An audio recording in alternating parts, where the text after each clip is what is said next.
yung first part ng program natin, we would like to acknowledge, siyempre, yung present ng ating mga teachers. Okay.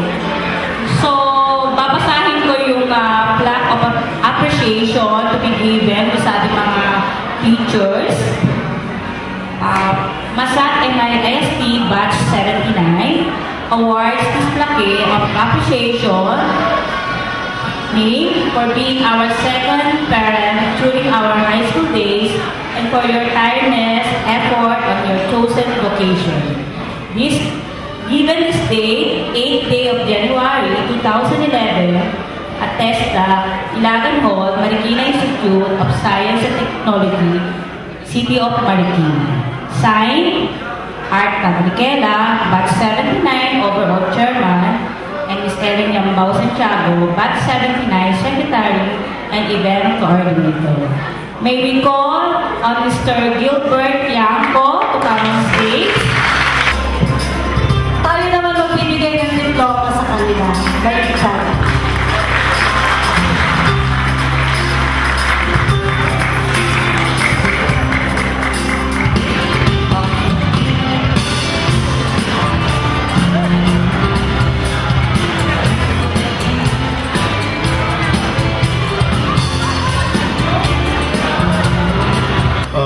This awards is the field of appreciation to Mrs.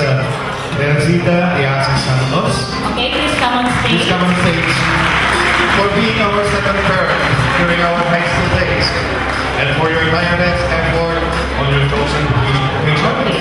Even this 8th day of January 2011 at TESDA Ilagan Hall, Marikina Institute of Science and Technology, City of Marikina. Signed, Art Patriquera and Ms. Ellen Yambao.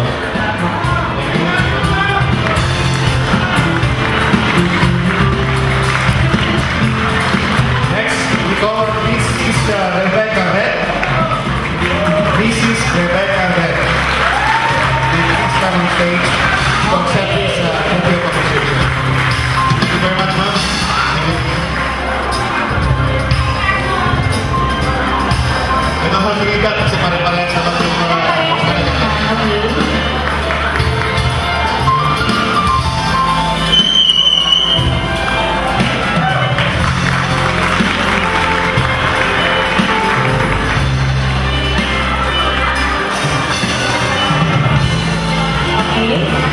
Please come on stage. Award of plaque of appreciation to Mr. Loreto Santos. Sir, ito. Ang ating paborito. Teacher. Tayo. MIST. Congratulations, sir.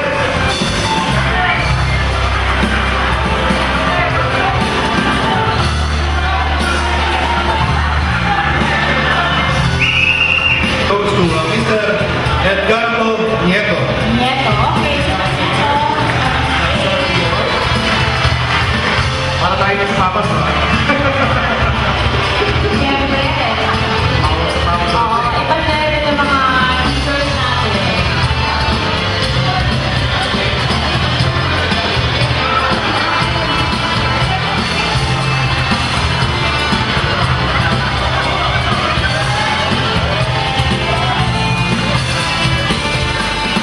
Okay, next. Awards na daw. Clodoaldo Paiton. Yes! Paborito nito. Sir, marami kayong pala. Ang daming panty, sir, sa mga job teachers natin.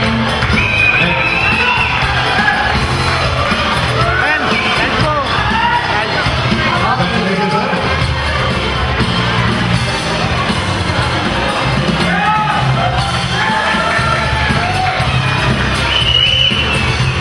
Next, the field of appreciation goes to Mrs. Alque Josef. Miss Perret, please come on Miss stage. Alque Josef. Please come on stage. Okay. Math. Ating teacher. Math teacher. Pero din ba to?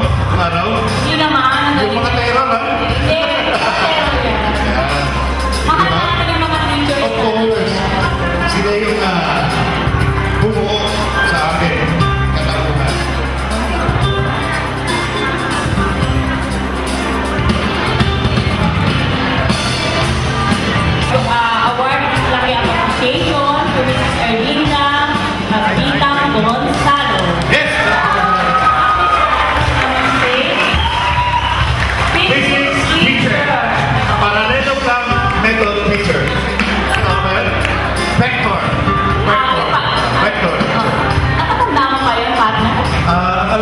si Pura-Pura eh. Nahanap ko, wala eh.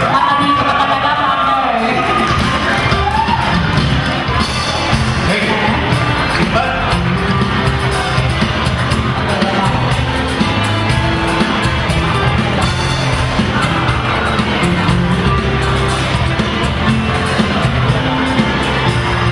The P7 section to receive the representative Teddy De Rosario.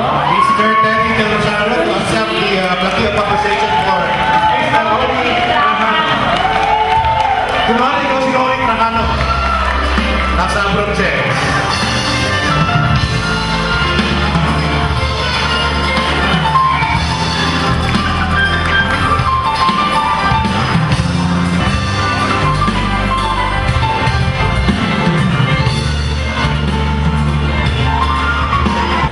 Magandang gabi sa inyong lahat.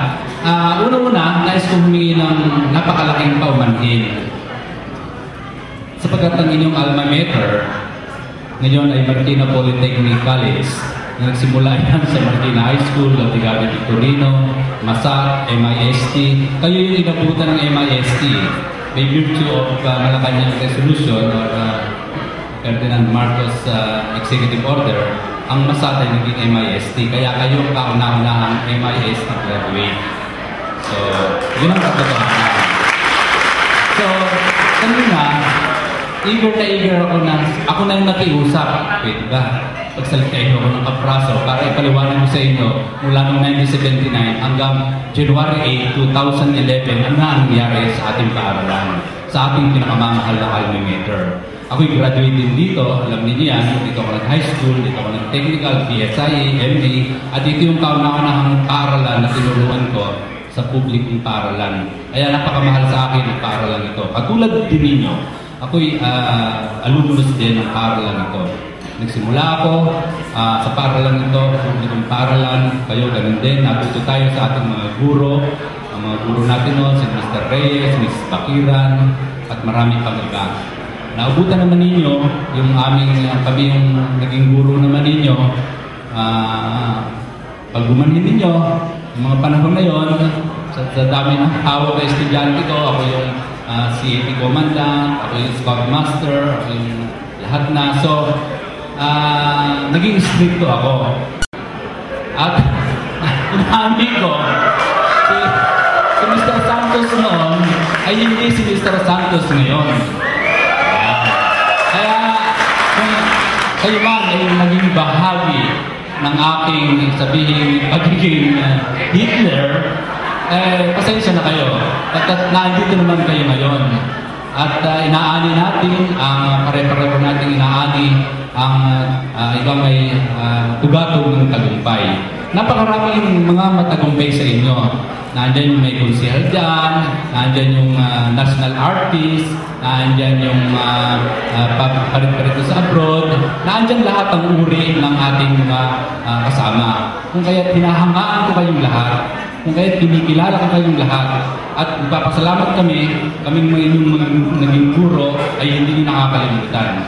Tinatanong namin malaking utang na loob sa inyo ang paanyayang ito sapagkat kami naging bahagi din ng inyong buhay. Kung kaya inuulit ko ang paumanhin, ang paaralan ito ay sa atin. Hindi dapat ipagdamot, hindi dapat isarado ang gate, hindi dapat kahirapan ang alumnus dito. Manapay, i-welcome natin sapagkat ito yung paaralan natin.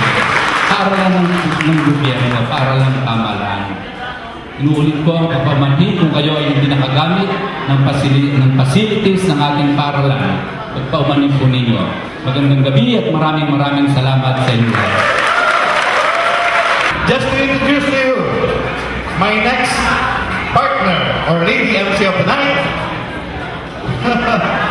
Kilala pa ito ng lahat? Makikita naman ninyo sa station. Ladies and gentlemen, let's welcome Miss Bernadette Ignacio Ganson.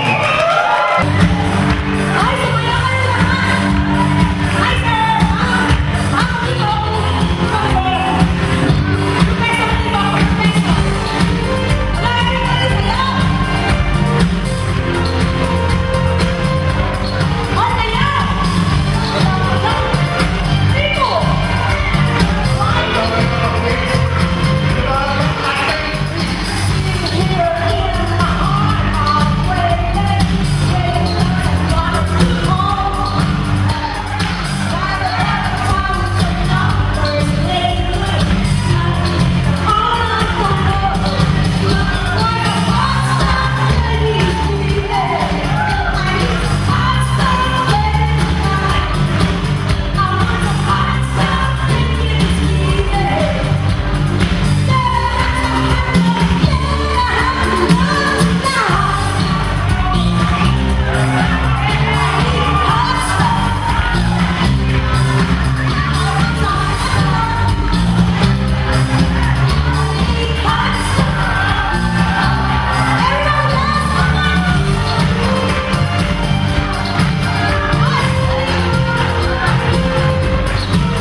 yung isang haligi itong grand reunion, Yes. 32 years after, to have a welcome address.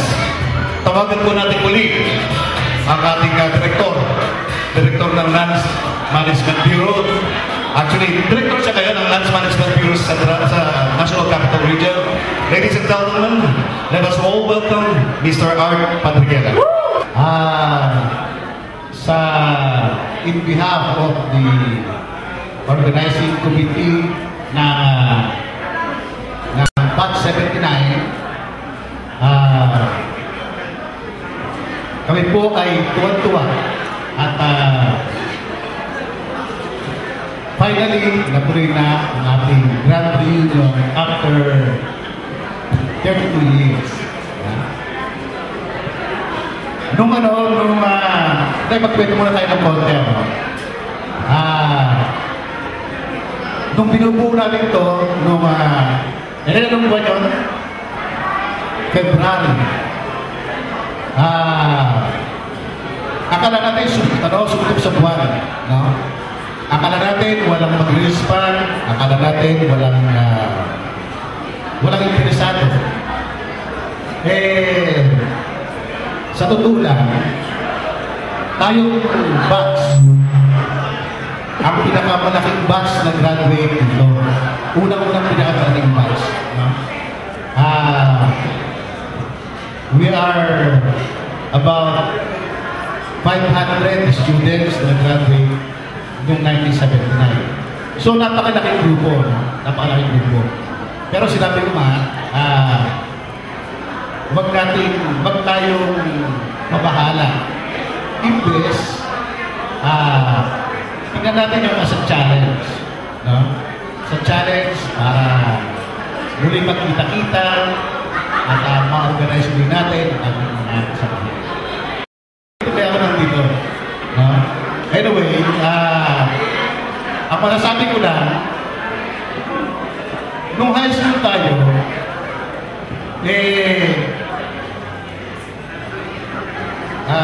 ordinaryong estudyante naman ako, tahimik lang, at sa totoo lang, mas marami pa ako nakilala ngayon kasi nung high school, sa mga kabats natin, na-meet.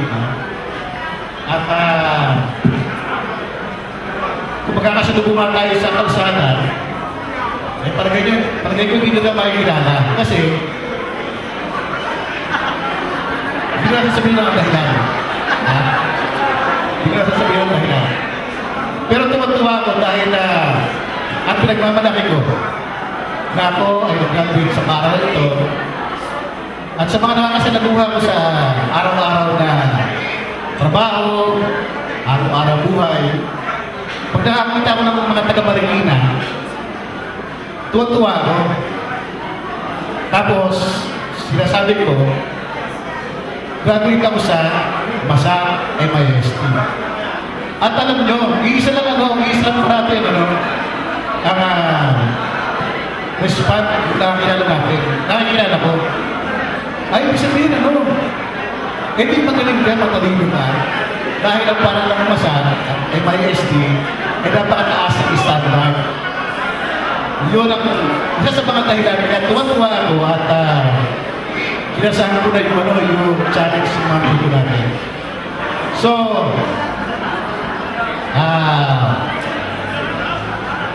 in behalf of our batch, maraming salamat sa pagtanong at mabuhay tayong lahat. Natin tawagin yung isa sa mahalagang personality ngayong gabi ito ay meron na ihanda yata ang section 311 para Yes. May special na hinanda ang 311 para sa isang special na tao. ito ay Na siya promotor. yes, ito ay sabi nila ay token of appreciation to someone whom yung pinagkakautangan natin ng loob ngayong araw na ito. Kundi dahil sa kanya, of course, hindi mabubuo ito. But before that, gusto kong mabanggitin din si Erwin. Of course, again, si Art. Sila yung mga family na nagtatag dito But anyway, Section 311, tinatawagan namin ang representatives ng 311 para sa isang special tribute. Okay. Good evening, ladies and gentlemen. In behalf of the Class 311, we would like to give this appreciation to one and only Miss Ellen Yongba. In recognition of your valuable and tremendous effort in making this grand reunion a success, given on this 8th day of January 2011 at Marikina City. From our Class 311.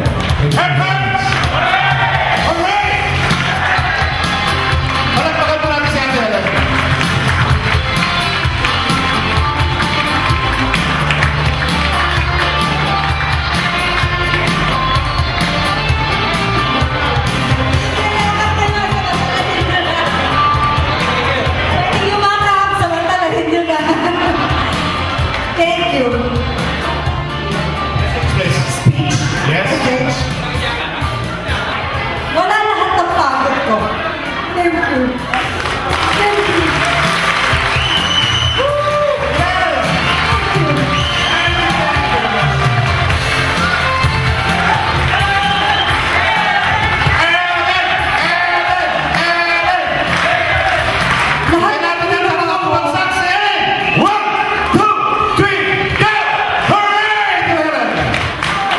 Hindi ko naman ito magagawa kung ako lang mag-isa.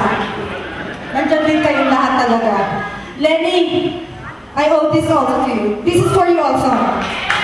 Because when Lenny and I saw each other on Facebook, we were the ones who planned this event. Lenny, this is also for you. I love you. Palagpakan nila si Ellen. Lenny. Salamat sa inyo lahat. Lenny Johnson. Thank you, 311. I love you. Yun. Siguro introduce din natin yung mga susunod nating nagbibigay ng konting message. Yes. Ito yung Inspire us, para ma-inspire tayo. ito rin yung nagbigay ng inspirasyon sa atin nung araw nung tayo nag-aaral. Itong dalawang talentadong Talentado na-aral ng MISD.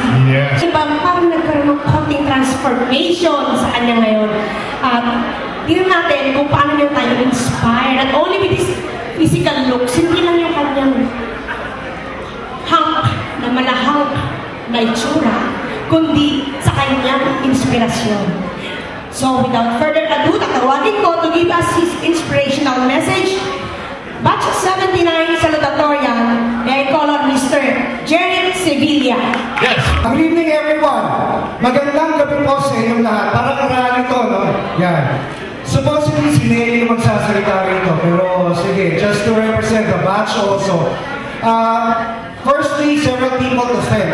First one, again, I think we owe these people talaga so many things to thank for really arranging this. And I'm talking about Ellen and Company Art and all the organizers of this reunion. Isang palakpak pa uli sa amin ka. Yan, maraming salamat. You receive daily text messages. You receive it from Facebook, although I don't have a Facebook account. You receive it from your email, kaya there's no reason why you should be here. Yun yung una. Second, I think another round of applause for people who are very instrumental in molding us to become who we are today. And I'm referring to our teachers. Maraming salamat po sa inyo. Yan.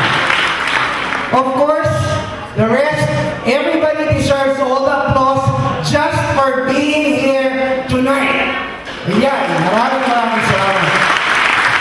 Alam mo po, I won't go through any anecdote from high school. Ang alam ko lang, isang taga Quezon City ako na bagong salta ng 1975 when I went to Marikina. So, para bang, ano ba ito? Taga Quezon City ako, pero Marikina halos lahat yung nag-aaral. But then, I think no one would contest. I think the most beautiful years in our lives were spent during high school. Nakakatuwa nga ngayon eh. Like, alam mo, pag may reunion talaga, parang stressful yan eh. Parang paano ba ako pupunta sa reunion? How should I look? What should I wear? sino-sino ang makikita ko, hindi kaya nakakahiya, etc. So stressful. Pero hindi yun ang importante rito. I think reunions mark again the beginning. And that's the beginning of reconnecting, reconnecting again with each one. That's why we're all here. And I hope talagang yung directory ng batch 79 talagang ikakalat sa lahat. I think more than the amount that we gathered kanina after the collection, it's more than the amount, but it's really reconnecting the friendships that we missed for the past 32. Actually, hindi 32 79 tayo gumraduate, pero 1975 nung pumasok. So, including that, that's about 35, 36 years. But nevertheless, maraming salamat po. It's nice to see all of you here. I hope na this is not going to be the last time we're going to see each other. Thanks to technology, thanks to Facebook, thanks to Wi-Fi and all the things that technology can bring. Let's use technology to the best para we get to see each other, even for those people who are not here. Ang dami ng mga thank you also to those our Balikbayan batchmates who really found time to be here, to spend quite a fortune just to be able to come over and share this night with all of you. But more importantly, para po sa mga batchmates natin na wala na, hindi na namin kasama, at sa mga batchmates natin na wala dito pero nasa ibang bansa, this is all for them. So maraming salamat po. Have a nice evening everyone at magandang gabi po sa inyo.